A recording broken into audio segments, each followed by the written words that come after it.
Welcome to Ivanoff Retirement Insights with Paul and Travis Ivanoff. The father and son team at Ivanoff Advisors and Ivanoff Wealth Management helps clients grow and protect their wealth. Paul and Travis understand the importance of having tax-advantaged, reliable income in retirement, protecting your assets, and helping you achieve your retirement dreams. Now, Ivanoff Retirement Insights. Yes, welcome into Ivanoff Retirement Insights with Travis and Paul Ivanoff, and we are breaking down all the aspects of retirement that are confusing or concepts that you want a bit more clarity on because it's really become an overwhelming process over the last few decades. Travis, how are you doing today? I'm good. How you doing, Ellie? I'm doing very well. Paul, how are you doing? Great as well, Ellie, and yourself also. Yes. I appreciate you both being here. And I'm really excited about today's episode because a while ago, Travis, we did one of these on Ivanoff Retirement Insights about what to do when a spouse passes away and how much your team can help that incredibly difficult process. And I came across a story that I felt you would have a lot to say about. So go with me on this scenario. I saw online, I read it about a 73-year-old widow who had been waging a 13-year war with her late husband's longtime employer. The problem was they won't give her his $53,000 pension, and it's all because he failed to fill out a form that made her the beneficiary upon his death. I mean, that's just a nightmare. So to prevent this from happening to others, Travis, can you tell us about other mistakes maybe that could potentially happen with estate planning and how to prevent them? I can, but you know what? I'm going to let Paul jump in because he has a few examples. He's been in the business for so long. He has one from quite some time ago he was going to share, and then I'll jump in after. All right. Well, way back when I started many decades ago, I should say, I had a client who had a daughter that he was leaving his estate to and made her the primary beneficiary.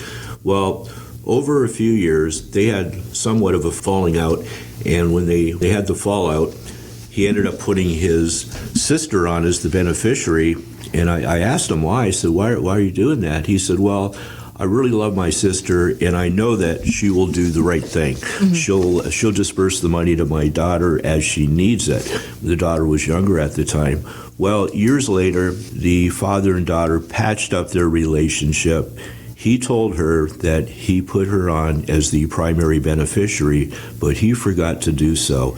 Well, unfortunately, he passed away, and then I received a phone call from his daughter, and she says, well, Paul, how long is it going to take for me to receive my inheritance, since I'm the main beneficiary? I had to be the one to tell her, the bearer of bad news, that she indeed was not the beneficiary. And I didn't say her father forgot to put her on this or that, but I just had to say that wasn't the case, and it's his sister. And she started crying on the phone. She said she doesn't speak to the aunt anymore. They had a falling out, and it came to find out in the end that the aunt kept all the money, wouldn't give his daughter a penny, which the money was really intended to go to.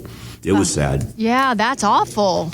Yeah, so what you have to do to avoid that, and what we talk to clients, and we usually send out, annual emails, and we might do a few on that or just bring it up with our reviews with our clients, is doing beneficiary checks, just making sure nothing's changed and that you don't need to make a change. And whether it be, hey, we had some new grandkids, or someone else maybe passed away, things like that. You always want to make sure you're checking your beneficiaries at least twice a year, and every year for that matter. That way, you can avoid these kind of retirement beneficiary pitfalls that we've often seen.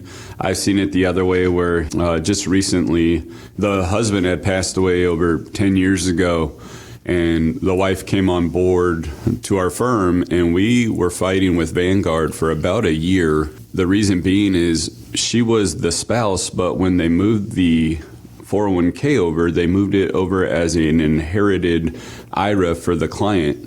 And that changes, taxes and how the money is received, et cetera. So after about a year, we were able to get that changed to just be her sole IRA. So it's no longer an inherited IRA, which is much better for her. She's not required to take minimal distributions off it as a beneficiary. So, making sure these things are done and the paperwork is filed correctly. In that example as well, the wife wasn't listed as primary, but we had enough supporting documentation to get them to turn that decision around.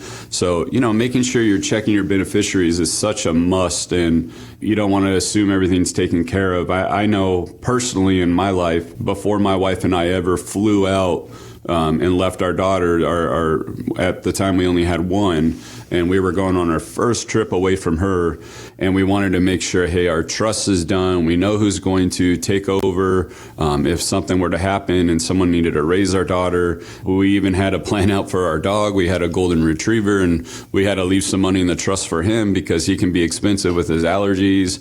So we had money earmarked for Baloo. You got to really take it to the next level when you're thinking through all these things, because all of us think, hey, it's never going to happen to me. But like I tell clients, an emergency is an emergency, right? You never know what it's going to be, what it's going to cost, what it's going to do to your family or your financial plan. So making sure you do all of that prior to something happening is so important. Yeah, that's becoming pretty clear, Travis. This is just very vital to get down on paper. And Paul, as intricate as that plan can be when it comes to an estate plan, once someone does know what they want to do, they know what their intentions are, then how important is it for them to communicate that with their family? Well, I think it's very important. Every couple should do it with their adult children at some point, but it's a tough subject. It really is. We're finding that out with our clients. Some of our clients are happy to bring their adult children and discuss what's going to happen in the future when the parents pass away. And others are rather reluctant because, for example, they might have 4 or 5 children. They're not all doing as well, financially, but as they grow up. And we're finding out from some of our clients that they really don't want to have some of their children involved in their finances because some of the kids that have not done so well, parents they feel that the children are always going to be saying, hey, Mom, hey, Dad, give me some money here. Can you help me there? I'll pay you back. And they just don't want to get into it because they know the children and adult children are possibly irresponsible. And, the way it works out in financial planning is that when most children, adult children in the end become beneficiaries, if they don't have a plan and if they don't know how to handle their finances, they plow through that inheritance within an 18-month period. Yeah, you need to plan to inherit money like that. And that's something that Ivanoff Advisors and Ivanoff Wealth Management could help you with. Now, we lightly mentioned taxes. For someone that is trying to leave an inheritance, they're planning their legacy, their estate planning.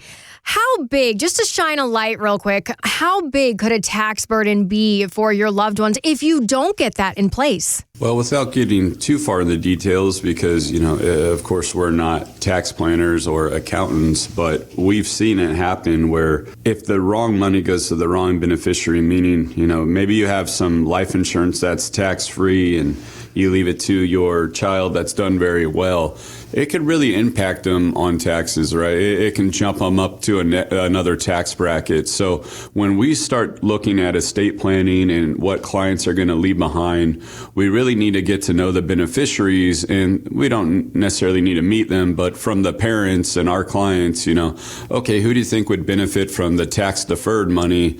Maybe they have some room in their tax bracket where it's not going to jump them into another one, or who's going to benefit from the life insurance you have that's going to be more tax-free, generally speaking. So tax planning, estate planning, all of that really comes into play for how you leave your assets to your beneficiaries, as well as, I get the question all the time, hey, Travis, I'm going to leave my house to my kids, and I'm wondering, should I put them on title now? I have a feeling they're going to sell the home anyways, or should I hold on to the home? And, again, generally speaking, well, if your children are going to sell that home, if you do not put them on title prior or give them the home prior to to their death, well, they're going to receive that home at a stepped up basis, meaning they're not going to be responsible for all the capital gains. So oftentimes, if your kids are most likely going to sell the home anyways, well, maybe just keep it in your name so when you pass away, they get the house, they're able to sell it without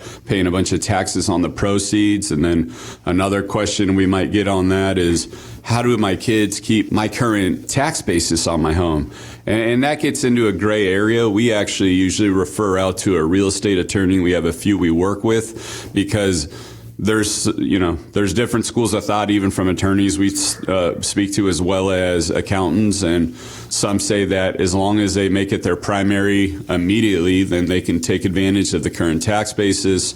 And some say, we're not even clear on that rule because there's been so many changes on it. But that's where we bring in other professionals just to be sure that, everyone knows their position before they make a move on their home, because that's usually the largest asset they have, especially in Orange County, California, where homes are, easily over $1 million. Mm-hmm. So there's a lot that goes into everything that we're talking about today: legacy planning, estate planning, tax planning, so many pieces that fold in. Did we miss anything regarding any of these topics today? I would say just make sure you get your trust set up and you have an estate plan. We make it easy as possible for our clients. We can do it in-house, or we have other trust attorneys we refer out to if it's more complicated. At the end of the day, planning is better than guessing, and so many people come to our office without a trust, and it's just something they know they need to do, but it's just never been convenient. So we help our clients put those pieces together so the beneficiaries and the spouses don't have a mess that they leave behind that usually causes some kind of turmoil within the family.